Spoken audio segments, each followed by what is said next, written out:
থাকেন সেটা আপনাদের আর আপনারা অনলাইন অবস্থা ওনাকে সবাই মাফ করে দিবেন, হাত দিলে ওনাকে মাফ করে দিবেন। সময় বেশি নিব না, বেশি আসন্ন, আপনারা সবাই ওনার জন্য দুহাত তুলে আল্লাহ দোয়া করবেন এবং ওনার পরিবারের জন্য দোয়া করবেন। সবাই ভালো থাকবেন। আসসালামু আলাইকুম।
শরীয়তপুর নড়িয়া উপজেলা ডিঙ্গামানিক ইউনিয়নের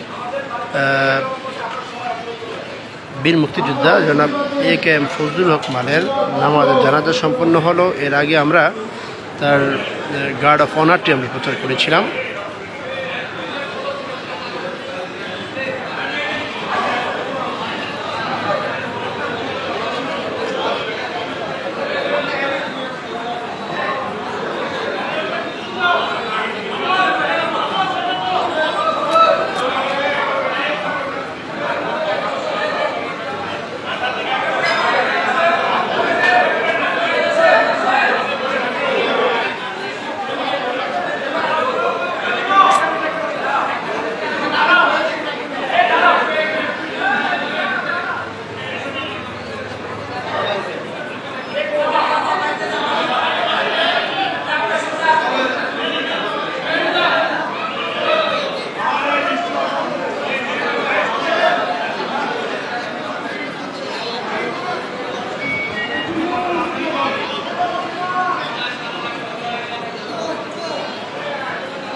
Arianto.